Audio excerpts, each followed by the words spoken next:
नमस्कार। स्वागत है आपका इंडिया गेट टीवी पर। मैं हूं अजय सिधिया। मित्रों, कांग्रेस के कड़े विरोध के बावजूद आखिर नेहरू मेमोरियल और संग्रहालय अब सभी पूर्व प्रधानमंत्रियों का मेमोरियल और संग्रहालय बन गया है। कांग्रेस कतई नहीं चाहती थी कि बाकी प्रधानमंत्रियों को नेहरू के बराबर या नेहरू के साथ खड़ा किया जाए।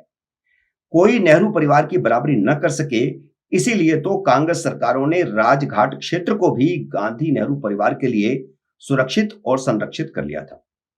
वहां कुछ ना होते हुए भी संजय गांधी की समाधि तो बनाई गई, लेकिन सरदार पटेल, चौधरी चरण सिंह, जगजीवन राम, नरसिम्हा राव, चंद्रशेखर, वीपी सिंह और इंद्र कुमार गुजराल का दाह संस्कार नहीं होने दिया गया।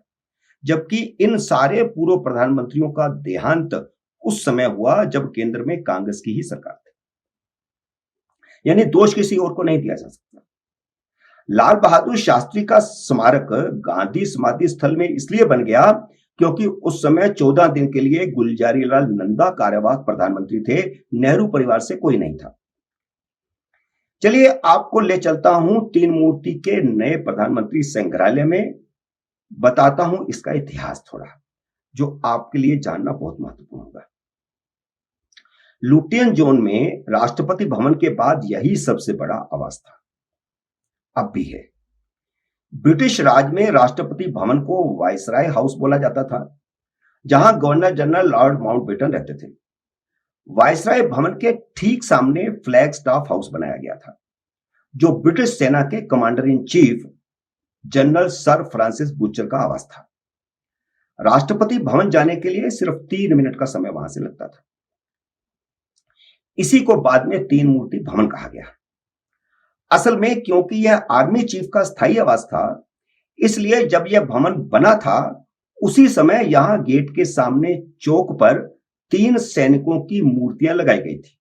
एक स्तंभ, उस स्तंभ के ऊपर 3 मूर्ति, जो जोधपुर, मैसूर और हैदराबाद की सेनाओं का प्रतिनिधित्व करती हैं। इन तीनों सेनाओं के 900 जवानों ने प्रथम विश्व युद्ध के समय इजराइल के हाइफा में बहादुरी से लड़ते हुए शहादत दी थी। आजादी के बाद फील्ड मार्शल के एम करियप्पा भारत के पहले कमांडर इन चीफ बने। कायदे से यह आवास उन्हें मिलना चाहिए था, लेकिन नेहरू की नजर इस आवास पर शुरू से ही थी। इसलिए उन्होंने सबसे पहला काम यह किया कि सेना के आधुनिकीकरण के नाम पर कमांडर इन चीफ का पद ही खत्म कर दिया। नेहरू ने कहा कि जब फौज का आधुनिकीकरण हो रहा है तो थल सेना, नौसेना और वायुसेना की अहमियत बराबर होगी, और उसी समय तीनों के अलग अलग चीफ ऑफ आर्मी स्टाफ बना दिए गए। जनरल करियप्पा को पहला थल सेनाध्यक्ष बनाया गया। बात चल रही है तो मैं रेफरेंस में बता रहा हूं कि जनरल करियप्पा निश्चित रूप से इससे खुश नहीं थे, क्योंकि उनको डिमोट किया गया था। एक बार जनरल करियप्पा ने सरकार की आर्थिक नीतियों की आलोचना की तो नेहरू ने उन्हें पत्र लिखकर कहा कि वह सरकार के कामों में दखल देने की कोशिश न करें। नेहरू करियप्पा को पसंद नहीं करते थे, करियप्पा नेहरू को पसंद नहीं करते थे। चलिए, तीन मूर्ति आवास नेहरू का आवास कैसे बना उस पर आते हैं। असल में जब तक महात्मा गांधी जिंदा रहे, जवाहरलाल नेहरू बाकी बड़े नेताओं और अपने मंत्रिमंडलीय सहयोगियों की तरह मोतीलाल नेहरू मार्ग पर सामान्य कोठी में ही रहे। जैसे ही महात्मा गांधी का देहांत हो गया, नेहरू ने तीन मूर्ति भवन को रेनोवेट करवाकर उसमें शिफ्ट होने का फैसला कर लिया, ताकि वे खुद को सबसे बड़ा दिखा सके, राष्ट्रपति के बाद खुद को नंबर 2 दिखा सके। जवाहरलाल नेहरू अपने देहांत तक इसी तीन मूर्ति भवन में रहे। यह करीब करीब 16 साल का वक्फा है। बाद में यह आवास नए प्रधानमंत्री लाल बहादुर शास्त्री को मिलना चाहिए था। जब 1964 में जवाहरलाल नेहरू का देहांत हो गया तो उसके बाद लाल बहादुर शास्त्री देश के प्रधानमंत्री बने। अगर यह प्रधानमंत्री आवास था, नंबर 2 का आवास था, तो यह फिर नए प्रधानमंत्री को मिलना चाहिए था, लाल बहादुर शास्त्री को मिलना चाहिए था। लेकिन नेहरू के साथ रह रही उनकी बेटी इंदिरा गांधी ने यह घर खाली नहीं किया। सादगी से जीवन जीने वाले लाल बहादुर शास्त्री ने इसका आग्रह भी नहीं किया। वह उसी आवास जो उनका एक मोतीलाल नेहरू मार्ग था, जहां वो मंत्री के नाते रह रहे थे, वह उसी आवास में ही प्रधानमंत्री के तौर पर भी रहे। लाल बहादुर शास्त्री ने आग्रह करके इंदिरा गांधी को राज्यसभा का सदस्य बनाया और बाद में इंफॉर्मेशन ब्रॉडकास्टिंग मिनिस्टर भी बनाया। उसी समय इंदिरा गांधी ने अपने प्रभाव का इस्तेमाल करके तीन मूर्ति भवन को नेहरू मेमोरियल संग्रहालय बनवा लिया। दुनिया में ऐसा कहीं नहीं होता कि प्रधानमंत्री आवास को मेमोरियल में बदल दिया जाए। क्या अमेरिका के राष्ट्रपति आवास व्हाइट हाउस को किसी राष्ट्रपति की याद में मेमोरियल बनाने की कल्पना कर सकते हैं? क्या कोई सोच भी सकता है? क्या अमेरिका के पहले राष्ट्रपति जॉर्ज वाशिंगटन की याद में व्हाइट हाउस को उनका मेमोरियल बनाने का विचार किसी के दिमाग में आया होगा? जॉर्ज वाशिंगटन का मेमोरियल बना है, लेकिन वह बना है उनके पुश्तैनी घर में। व्हाइट हाउस को मेमोरियल नहीं बनाया गया, उसके बारे में किसी ने सोचा तक नहीं। उसके बाद के सारे राष्ट्रपति उसी व्हाइट हाउस में रहते हैं। तो नेहरू के इलाहाबाद के पुश्तैनी घर अनंत भवन को मेमोरियल बना दिया जाना चाहिए था।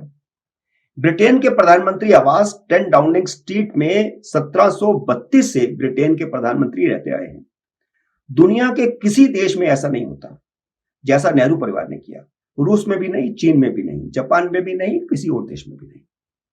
नेहरू परिवार ने किस तरह सत्ता का दुरुपयोग किया, इसका दूसरा उदाहरण देखिए। इंदिरा गांधी की हत्या के बाद राजीव गांधी प्रधानमंत्री बने। उन्होंने अपनी मां इंदिरा गांधी के सरकारी आवास, जो प्रधानमंत्री के नाते उनको अलाट था, एक सफदरजंग, उसको उन्होंने इंदिरा गांधी स्मारक और संग्रहालय बना दिया और खुद प्रधानमंत्री के नाते 7 रेस कोर्स में चले गए, जिसे अब 7 लोक कल्याण मार्ग कहते हैं। बाद में सभी प्रधानमंत्री इसी आवास में रहे।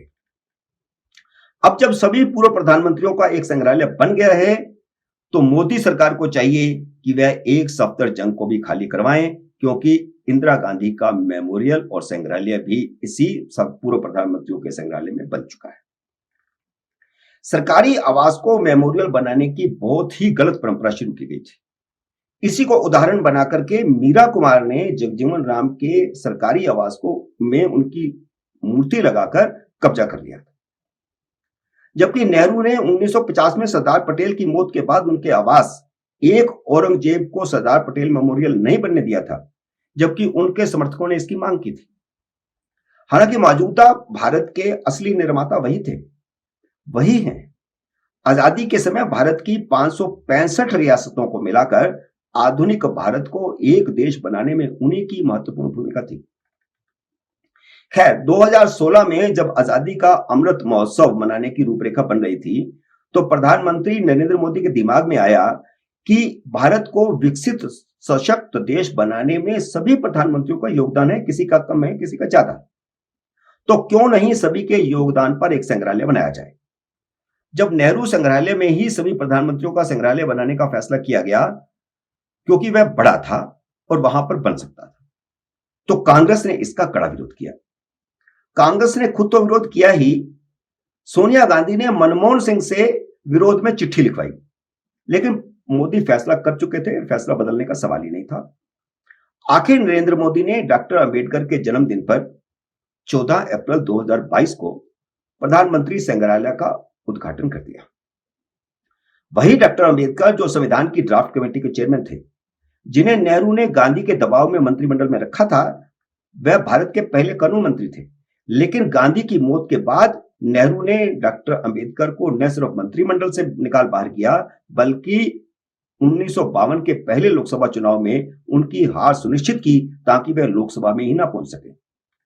नेहरू की डॉक्टर अंबेडकर से दुश्मनी यह थी कि उन्होंने कश्मीर को 370 के तहत विशेष अधिकार देने का विरोध किया था। खैर, हम वापस संग्रहालय के मुद्दे पर आते हैं। संग्रहालय में संविधान बनाने की प्रक्रिया के भी सारे दस्तावेज समाहित किए गए हैं। इसलिए यह उपयुक्त समय था कि 14 अप्रैल को डॉक्टर अंबेडकर के जन्मदिन पर इसका उद्घाटन कर दिया गया। प्रधानमंत्री संग्रहालय आजादी के बाद से भारत के प्रत्येक प्रधानमंत्री को श्रद्धांजलि है। पिछले 75 वर्षों में हमारे देश के विकास में हर प्रधानमंत्री का योगदान है। यह सामूहिक प्रयास का इतिहास है और भारत के लोकतंत्र की सफलता का सबूत भी। हमारे प्रधानमंत्री समाज के हर वर्ग से आए हैं, क्योंकि लोकतंत्र के दरवाजे सभी के लिए समान रूप से खुले हैं। प्रत्येक प्रधानमंत्री ने विकास, सामाजिक सद्भाव और आर्थिक सशक्तिकरण की यात्रा में योगदान दिया है, जिसने भारत को आजादी को सही अर्थ देने में सक्षम बनाया है। यह जो धारणा बनाई गई है कि नरेंद्र मोदी ने नेहरू से तथाकथित घृणा के कारण नेहरू मेमोरियल खत्म कर दिया है, यह बिल्कुल गलत धारणा है और तथ्यहीन भी है, क्योंकि नेहरू मेमोरियल यथावत है। प्रधानमंत्री संग्रहालय नेहरू स्मारक संग्रहालय के पीछे बनाया गया है, एक अलग नई इमारत बनाकर। नेहरू मेमोरियल की पुरानी इमारत को नए अत्याधुनिक भवन के साथ जोड़ दिया गया है। नई इमारत में 21 गैलरी के साथ 42,000 वर्ग फुट प्रदर्शनी स्थान है, जिसे 306 करोड़ रुपए की लागत से बनाया गया है, जबकि पुरानी इमारत के 20,000 वर्ग फुट स्थान को 22 दीर्घाओं में बांटा गया है। यह व्यापक संग्रहालय लगभग 3 सालों के शोध और विचार मंथन का नतीजा है। सभी प्रधानमंत्रियों के ब्यौरों को इकट्ठा करना, उन पर शोध करना बहुत ही मुश्किल भरा काम था, क्योंकि पिछली सरकारों ने इसे महत्वपूर्ण समझा ही नहीं और महत्वपूर्ण समझकर इसको संजोया ही नहीं। उनको इकट्ठा करना पड़ा। हर प्रधानमंत्री के इतिहास को, उनकी शिक्षा को, उनके सामाजिक कार्यों को और प्रधानमंत्री बनने से पहले उन्होंने क्या क्या भूमिका में काम किया, वो सब इकट्ठा करना पड़ा। प्रधानमंत्री नरेंद्र मोदी की हिदायत थी कि किसी प्रधानमंत्री का कितना भी छोटा या बड़ा कार्यकाल रहा हो, संग्रहालय में सभी को एक समान महत्व और एक समान स्थान मिलना चाहिए।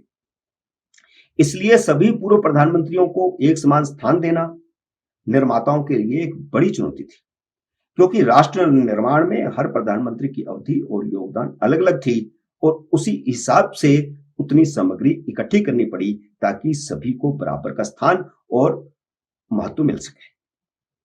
मित्रों, उम्मीद है मेरा यह वीडियो आपको पसंद आया होगा। इसे लाइक करिए, शेयर कीजिए और अगर आपने मेरे YouTube चैनल को सब्सक्राइब नहीं किया तो इसे सब्सक्राइब कीजिए और घंटी का बटन भी दबाइए, ताकि जैसे ही मेरा नया वीडियो आए आपको सूचना आए। मेरे नए वीडियो का करिए इंतजार। तब तक नमस्कार।